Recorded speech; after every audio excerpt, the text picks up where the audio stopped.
सरकार 1 महीने चुप्पी मारे बैठी रही।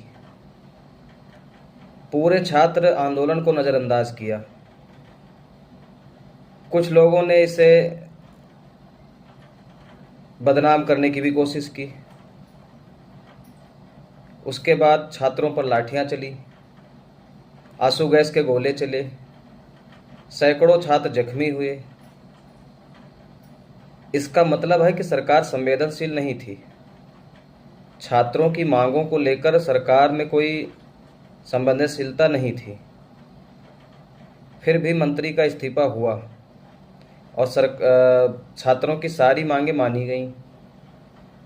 इसका मतलब है कि सरकार डर गई थी। अब सरकार में डर आया कैसे? इस आंदोलन में ऐसा क्या था कि सरकार को झुकना पड़ा? आंदोलन की ऐसी क्या खासियत थी? इस आंदोलन को खास बनाने वाले कई कारण हैं। सबसे पहला कारण तो यह है कि यह आंदोलन विभाजित नहीं था। इसमें जाति और धर्म के आधार पर विभाजन नहीं देखा गया। सभी जातियों के, सभी धर्मों के छात्र या उनके पेरेंट्स हों, सब शामिल हुए। इसके पहले भारत में कोई अखिल भारतीय मंच नहीं था जो छात्रों की आवाज़ को बुलंद कर सके। कुछ संगठन हैं जो विशेष पार्टियों से जुड़े हैं, पार्टियों के छात्र इकाई हैं, तो वे राजनीतिक पार्टियों की भावना से अलग हो नहीं पाते थे। अब सीजेपी ने एक अखिल भारतीय मंच दिया, छात्रों को अपनी मांग एक साथ एक मंच पर उठाने का मौका दिया। आंदोलन को समर्थन देने वालों में केवल नीट के अभ्यर्थी या उनके माता पिता, उनके परिजन ही नहीं थे। इसमें उन सारे लोगों की भागीदारी थी जो अपने विशेष मुद्दों के कारण किसी भी वजहों से सरकार से असंतुष्ट थे या सरकार से उनको कोई शिकायत थी। एक बात यह भी है कि आंदोलन में जो छात्र शामिल हो रहे थे वे मेनली लाठीचार्ज की घटना के बाद ज़्यादातर स्टूडेंट्स 15-20 साल के लड़के थे, 15-20 साल के लड़के लड़कियां। उनमें किसी पुलिस कार्रवाई या किसी और सरकारी कार्रवाई का कोई भय नहीं था। वो निडर थे और उनमें उत्साह भी बहुत उच्च स्तर का था। मैंने खुद देखा कि ये छात्र इस आंदोलन को एंजॉय करने लगे। वहाँ तरह तरह के नारे, तरह तरह के स्लोगन्स, पोस्टर्स इन छात्रों की ही देन है।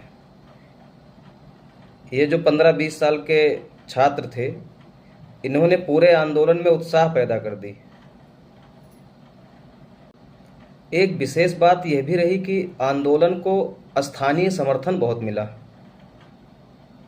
दिल्ली के लोगों ने इसे भरपूर समर्थन दिया।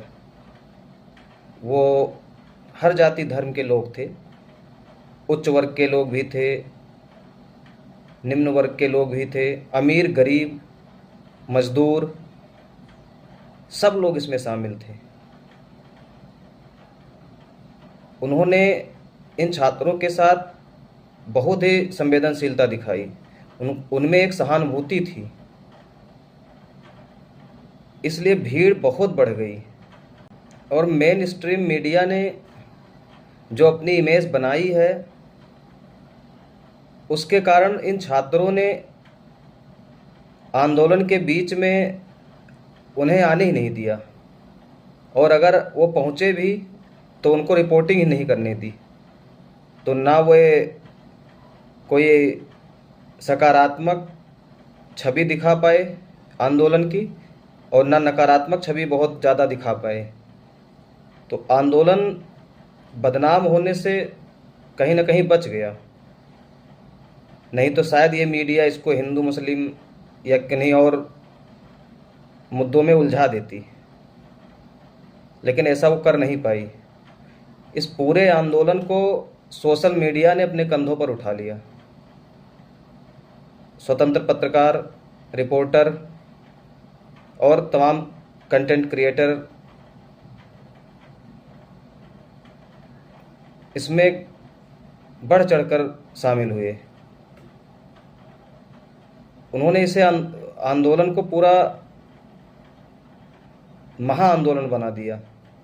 जिस दिन लाठीचार्ज की घटना हुई उसके बाद पूरे भारत में छात्रों के बीच इसके विरोध में एक लहर पैदा हो गई और ये पूरे भारत से आवाज उठने लगी।